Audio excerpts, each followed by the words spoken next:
नाजरीन, आदम अलैहिस्सलाम जब जन्नत से ज़मीन पर तशरीफ़ लाए तो बारगाह इलाही में अर्ज़ किया, खुदाया मैं यहाँ पर ना तो मलाइका को देखता हूँ और ना ही कोई इबादतगाह देखता हूँ, जैसा कि आसमान पर बैतुल मामूर को देखता था जिसके इर्द गिर्द तवाफ किया जाता था।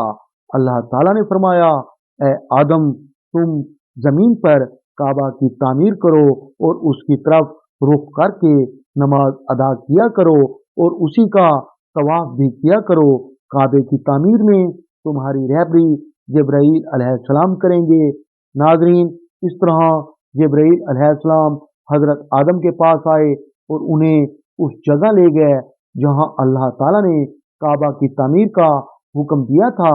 जिब्राईल अलैहिस्सलाम ने जगह की निशानदही के बाद सातों जमीनों तक काबे की बुनियाद डाल दी, जिसको फरिश्तों ने 5 पहाड़ों से लाए गए पत्थरों से भर दिया और उसके चारों तरफ से दीवारें बना दी। प्यारे दोस्तों, बाज़ रवायात में आता है जिब्राईल अलैहिस्सलाम आसमान से बैतुल मामूर उठाकर लाए और उस चार दीवारी में रख दिया। नाजरीन, जब तूफान नूह आया तो अल्लाह के हुक्म से हजरत जिब्राईल बैतुल मामूर को वापस आसमान पर उठाकर ले गए और काबे की जगह ऊंचे टीलों में बदल गई। लेकिन फिर भी लोग यहाँ बरकत के लिए आते और दुआ मांगते थे। लेकिन जब हजरत इस्माईल और हजरत हाजरा इस मैदान में आकर ठहरे और कुछ आबादी हो गई तो हजरत इब्राहीम को हुक्म हुआ इस्माईल अलैहिस्सलाम को साथ लेकर इस जगह काबा बनाएं और इसकी निशानदही कुछ इस तरह की गई कि मैं बादल का एक टुकड़ा भेज रहा हूँ, उसके साए को देखकर एक खाका बनाओ और उसकी हदबंदी कर दो। प्यारे दोस्तों, इस तरह जब इब्राहीम अलैहिस्सलाम ने हजरत इस्माईल के साथ मिलकर जमीन खोदी तो आदम अलैहिस्सलाम वाली बुनियादें नमूदार हुई और उसी मकाम पर आपने खाना काबा की तामीर शुरू कर दी।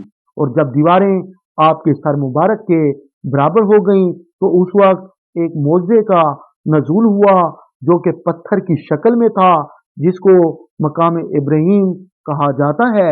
ये वो पत्थर है जिस पर इब्राहीम अलैहिस्सलाम ने खड़े होकर खाना काबा की तामीर की थी। नाजरीन, इस पत्थर की खास बात यह है कि ये खुद ब खुद हवा में बुलंद हो जाता और इब्राहीम अलैहिस्सलाम ने बड़े आराम से काबा की तामीर की और ये पत्थर मोम की तरह था। इस पत्थर पर इब्राहीम अलैहिस्सलाम के पैरों के निशान पड़ गए। नाज़रीन, कुरान मजीद में अल्लाह ताला फरमाते हैं कि खाना काबा में अल्लाह की बहुत सी निशानियां हैं। प्यारे दोस्तों, पहले खाना काबा के 2 दरवाजे थे। एक दरवाजा लोगों के अंदर जाने के लिए और दूसरा बाहर निकलने के लिए था। जब खाना काबा तामीर हो गया तो हजरत जिब्राईल ने इब्राहीम अलैहिस्सलाम से आकर फरमाया, ए इब्राहीम, अल्लाह ताला ने तुमको सलाम कहा है और फरमाया है तुमने बड़ी मेहनत से ये घर बनाया है और फरमाया है, ए इब्राहीम, तुम लोगों को खाना काबा आने की दावत दो और बुलंद आवाज में पुकारो, मैं तुम्हारी आवाज लोगों तक पहुंचा दूंगा। नाजरीन, इब्राहीम अलैहिस्सलाम ने ऊंची पहाड़ी पर चढ़कर कहा, ऐ लोगो, तुम पर अल्लाह ताला ने हज फर्ज किया है, इसलिए तुमको खाना काबा आना जरूरी है। तब चारों तरफ से आवाज आने लगी, लब्बैक अल्लाहुम्मा लब्बैक, ला शरीका लका लब्बैक। नाजरीन, हिजर अस्वद खाना काबा में लगा हुआ एक मुकद्दस पत्थर है। हज के दौरान तवाफ करते वक्त हजाज इसको बोसा देते हैं। ये खाना काबा की जनूब मशरिक दीवार में नस्ब है। अगर इस पत्थर को करीब से देखें तो इसके 12 से ज्यादा टुकड़े हैं जो शायद किसी जमाने में टूट गया हो, इसे दोबारा जोड़ा गया हो। इस पत्थर को चांदी के एक फ्रेम में जड़ा गया है। एक रवायत के मुताबिक हजूर अकरम सल्लल्लाहु अलैहि वसल्लम ने फरमाया, हिजर अस्वद जन्नत से लाया गया है और खाना काबा की तामीर अव्वल से ये हिजर अस्वद इसमें मौजूद था।